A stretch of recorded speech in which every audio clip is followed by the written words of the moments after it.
Marami ang lifetime na ang sakripisyo sa dialysis dahil sa sakit sa bato. Pero sa Batangas, isang malaking ginhawa ang hatid ng mga ospital. Narito ang agenda report ni Pierre Pastor. Kasama ang chronic kidney disease o CKD sa 10 leading cause of death sa bansa. Halos 7 milyon na ang apektado ng sakit. Mataas ang prevalence rate na 35.94%, mas mataas sa global average na 9.1 to 13.4%.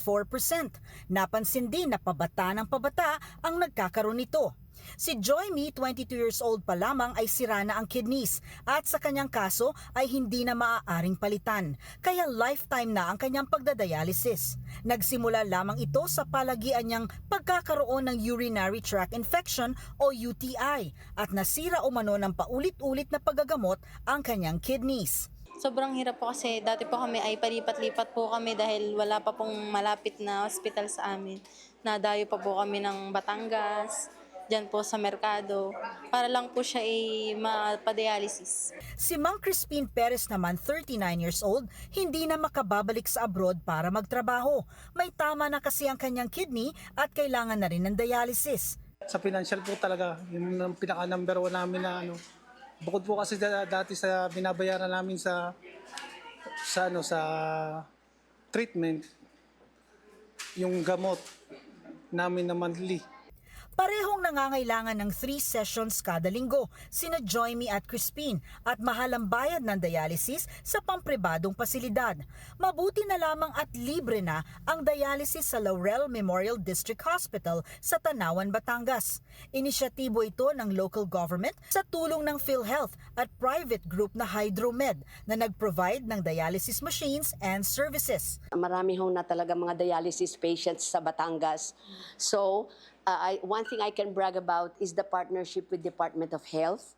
At talaga ho naman they're giving all their support. Para sa Batangas Province, if I'm not mistaken, for a public hospital, first time na magkakaroon po ng a dialysis center.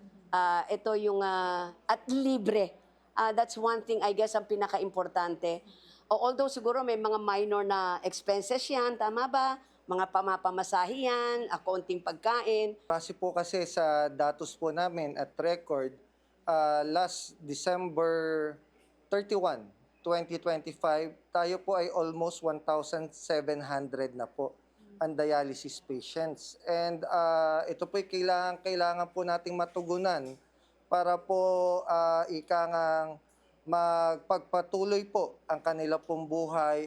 Lahat ng district hospital sa Batangas ay lalagyan daw ng dialysis center na magbibigay ng libreng serbisyo. Ang CKD ay dala ng hypertension at diabetes. Magkakaugnay ang sakit na ito at kadalasang dahilan ay lifestyle. Mas prone sa CKD ang mga may lahi ng sakit na ito, kaya dapat mas doble ang kanilang pag-iingat, kasama na dyan ang pagpili ng tamang pagkain. Para sa agenda, Pierre Pastor, Billionaire News Channel. Manatiling nakatutok sa Billionario News Channel. Sumubaybay sa aming social media accounts at mag-subscribe sa aming YouTube channel para sa mga bago at eksklusibong balita.